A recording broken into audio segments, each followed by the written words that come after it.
I'm back here with Ian Perry for some more cricket history. Ian, how are you doing?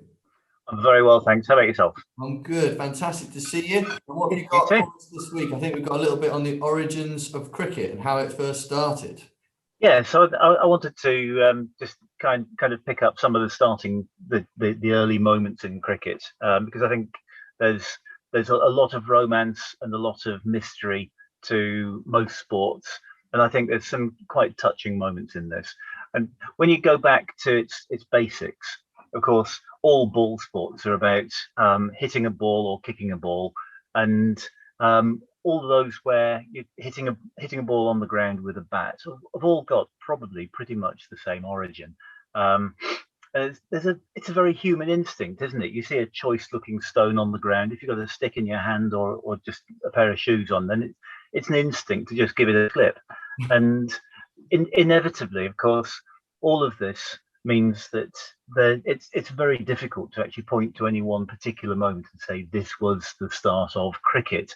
And references exist to people hitting a ball with a stick all the way back to the first millennium. And in fact, if you probably look hard enough, you'll probably find a cave painting somewhere with somebody hitting a ball made of woolly mammoth skin with a stick made of one of its legs, the poor thing.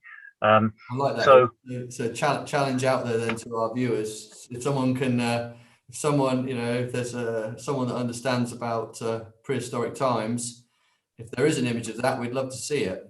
that would be brilliant. Yeah. There's a reference. John Major's book, More Than a Game, is an excellent source, and one of the things he refers to is a story. As I say, this myth and mystery and legend is brilliant because there's a story of a chap called Joseph of Exeter, who is supposed to have referred to the youth that Cricks did play. Excuse me, in 1180, although this doesn't actually stand up to a lot of forensic examination because in part he wasn't even in Britain at the time because he was apparently away on the Crusades. But one thing that does actually have a little bit more credibility is the future King Edward II, when he was Prince of Wales at the age of 16 in the year 1300. His father, King Edward I, actually recorded his son Edward II as playing Krieg at that age. Now, of course, that could have been anything, and there's loads of other games that have a similar-ish name, that most of which have disappeared into the mists of history. There is a reasonably reliable reference to the game from about 1550. It was actually a legal dispute about land ownership, and one of the parties claimed that he had played cricket and other plays on the land in question, and that was part of his claim to the land. But again, when does cricket really become cricket? And you kind of broaden the philosophical question. At what point did the product of the egg actually become a chicken rather than something a bit more primitive, a bit more, probably a bit scaly, and obviously therefore lost to history? It's widely accepted that cricket began as very much a rural pastime in Kent, Sussex, bits of Surrey, and it was very much the preserve of the farm labourers, which is quite ironic when you consider nowadays it's considered to be very much a sport of people who are more privileged. But of course, in those days, most of these people were illiterate, so it'd be incredibly remarkable if the true detail and the actual capture of those early records had really existed, because it was a very busy time. We had continuous strife between the Protestants and the Catholics, the English fighting the Scots, the French, the Spanish, and pretty much everybody else. And the rural shires, of course, being mostly illiterate outside of the landowners and the clergy, they obviously had far better things to do than worry themselves about some idiosyncratic pastime of the yokels, except to castigate them in church courts for the profanity of taking part in such revelry on the Sabbath. Of course, typically the players of the time in their impromptu games of hit ball with stick, or sometimes hit stick with ball, would have looked around them, the things that they had immediately close to hand for the implements of the game. So tree stumps were the original target for the bowler. The bowler rolled a ball. So think of Francis Drake and the Armada. The original bowlers were bowling as in trundling the ball along the ground. and the shepherd's crook was perfect to play that ball. And of course, if you now look at hockey sticks, they've got that curved base because it's ideal to swipe the ball away when it's coming to you along the ground. And of course, early on, no laws, no overs, there were no fixed sets of teams.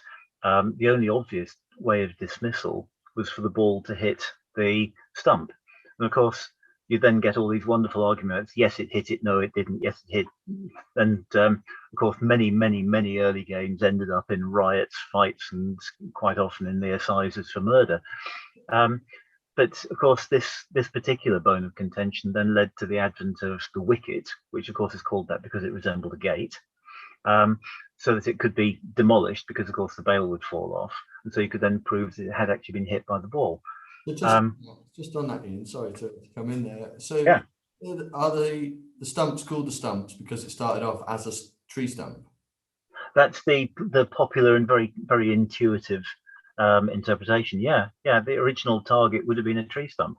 Cool. And of course, when you look at kids playing street cricket, then what do you use as a target? You know, like the nearest lamp post or a bin and things like that. You know, so it's very much that case of you look around your environment and you utilize whatever you've got that's close to hand. And in the rural shires, then tree stumps are probably more common than lampposts. Yeah, right. That's brilliant. Yeah. I never knew that. When as you go through the 15th century into the 16th century into the middle of the 17th century, of course, you've then got post the Civil War, you've got that period when the Puritans were in control, where Cromwell and so on. There was socially a huge antipathy towards anything that actually resembled pleasure, which of course, following the restoration of the monarchy, that suppression of all those human instincts to actually enjoy yourself led to something of an explosion. And cricket very quickly actually became very popular as effectively as a vehicle for gambling and drinking and all those revelries. And so it's inevitable that the game would actually start to show a great resurgence around that time. The following century, the 18th century, was actually the time of the greatest change, though, because you'd have increasing wealth amongst particularly the landed gentry, and those who were very sort of sporting characters. You know, the hunting, shooting, fishing of modern times would be the hunting, wenching, drinking, and gambling. And so you very quickly had people who would become patrons of particular teams, and they would create a team, and then my team would play your team, and they'd then obviously be quite a lot of money at stake by the standards of the time. And simultaneously, you'd see this increasing divide, which of course carried on into other parts of society as well, and has continued up to, I suppose, about 1960s, of that divide between the gentlemen who would play the game for fun or would be sponsors of the game, versus the rustics who would actually be paid to play for them and would represent them. And so you had the gentlemen versus players, which of course was a stalwart part of the first-class county scene for so many years. Of course, as soon as you start involving money, you know, the validity of a wager would obviously then have required a degree of standardization of the contest. So the use of the chain, the 22-yard measuring chain, is actually why the pitch is 22 yards long, because the measuring chain was, I think it was 1 chain by 10 chains is an acre. And so this was a very common agricultural tool for measuring land. And so the pitch would be set at a certain length. Obviously, the things like the size of the stumps, the bat, and the ball then would follow. And at the same time, you've got the growth of clubs like the Hambledon Club, which is popularly accepted as kind of the midwife of the game as we know it. It was actually formed from a local squires cricket team, and became very quickly, but very, very firmly, primarily a gambling club. They weren't specifically interested in cricket per se, except as a tool for, or a vehicle for gambling. And they would then actually expand to represent not simply Hambledon, but certainly in their own eyes, the whole of Hampshire, and sometimes Hampshire and Sussex. So they were becoming very rapidly the strength of the game. The Hambledon clubs broadly credited with actually codifying many of the laws of the game as we see now. So, for instance, in the Hambledon club, they actually came up with a metal gauge to define the size of the bat. And the bowler David Harris, who was a Hambledon man, was actually the first pioneer of going from rolling the ball along to bowling on a length, which of course meant that the ball would bounce, which then made the shepherd's crook shaped bat completely useless. And so it was actually the cause of the evolution of the bat into a straight piece of willow that we see now. But obviously, quite quickly after this, the Marylebone Club was founded, in fact, in 1787. And of course, the wealth and the influence of the patrons of that club, of course, Thomas Lord being one of them, meant that it was able to assume authority for the governance of the game and its laws. And so, while it was obviously based very heavily on the foundations that were laid by Hambledon, it became quite quickly, and for then 200 years, the actual home of the game. And of course, Lord's Cricket Ground, of course, now is recognised by cricketers almost anywhere in the world. And just to finish up with the last major change, of course, once David Harris had come up with bowling on a length underarm, was, we talked about Christiana Willis a couple of weeks ago. Of course, she and her brother John were pioneers, or some of the early pioneers of bowling round arm, which then of course evolved into bowling overarm, which then actually gave us effectively the last piece in the puzzle that creates the game as we see it now. That's brilliant. I mean, I have learned so much. I've been really excited. Gallop through the history of the game. I mean, I've just literally, that's just blown my mind in, to be honest, because I've played for 25 years and never known half of that. So it's amazing how simple things like just simply these early players looking around and say, right, okay, what can we use as a target? Oh, I reckon we can use that stump. I love it. And the fact that the word's been there in front of me the whole time and never even crossed my mind to think about it. Yeah. And of course, calling it a wicket as the target of the wicket because it resembled a wicket gate. Brilliant. Which of course is the origin. Yeah, it's astonishing how these things can almost hide in plain sight in front of you. Yeah, no, brilliant, Ian, honestly. So, as our viewers will know, we typically have a moment in time or a family tale. What have you got for us this week, Ian? Okay, I'm going to really pick out a fabulous moment in time, but it's somebody who I would guess that the vast majority of cricketers have never actually heard of. The chap in question is called Edwin, known as Ted Allison. He was an occasional player for Nottinghamshire in the period up to the start of the Great War. He joined the Nottinghamshire staff in 1905-06. In 1911, I think it was the second game of the season, he was picked and decided to go down to Hove to play for Nottinghamshire against Sussex. Not started well, but collapsed, so they're all out for 238. Sussex pretty much took command of the game. They made 415, so Notts had to make 177 just to make Sussex bat again. Again, the innings started well, but 129 for 1, kind of wheels came off a bit, and 185 for 7. And Allison coming out to bat at number 9 shortly before lunch, with a chap called Lee, who was another nominally all-rounder at the other end. They started quite brightly, and they quickly got up to about 230, but then changed the bowling. The opening bowler, Leach, and a medium-paced left armour called Killick came on. Allison, who was on 42 at this point, was dropped at slip off Killick. Then the very next over, I think it was, Lee was out, caught at slip off Leach. And his replacement, Oates, who was the wicket keeper, came out and went back straight almost immediately.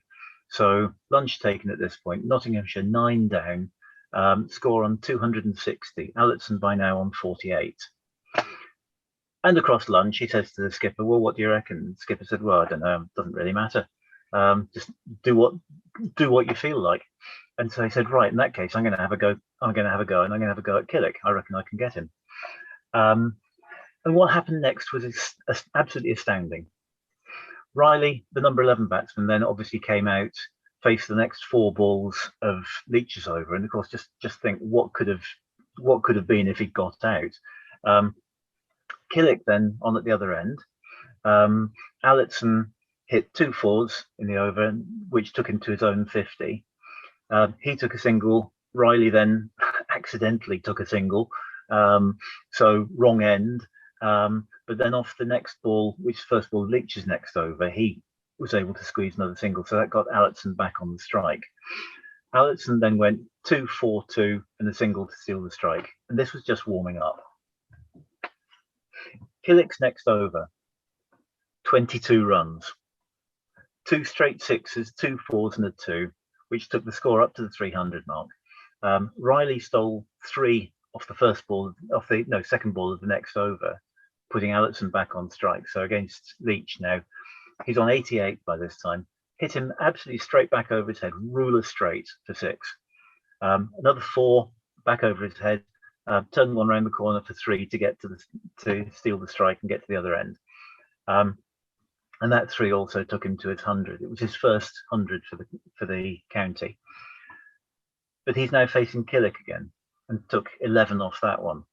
Obviously, odd number of runs. The single gets him up to the other end. So he's manufacturing the rotation of the strike beautifully. And he's not playing thumping slogs. He's just playing very straight, very clean drives through the offside, straight back over his head.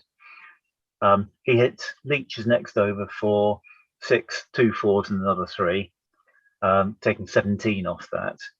And it's building up to the climax now. He's facing Killick again. He's properly warmed up. He's loose. He's ready for it. And Killick's going, "Oh my God, what's coming now?" Because he's seen, the ball's been coming back at him like an artillery shell, humming through the air as it came past him. He's no balls in this next over twice, just to get out of the way of the ball coming back at him. Allison playing absolutely brutal shots. 4, 6, 6, dot, 4, 4, 4, 6 with the 2 no balls. That's 34 runs off an over. With the 2 no balls, of course, there were balls that he scored off. So, of course, in those days, you didn't get the penalty run for the no ball if runs were taken off the bat. But he's hit 34 off the over, which was a record that would stand for, I think it's 57 years, until Gary Sobers hit Malcolm Nash for 6 sixes at Swansea in 1968. And in those 5 consecutive overs, they've scored exactly 100 runs.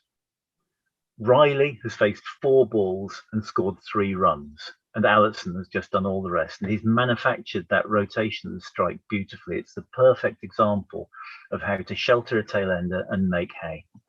He scored 189, and in 40 minutes, he scored 142 runs. You cannot call it anything but an onslaught. Gave Nottinghamshire a proper target to defend, and they almost forced a victory.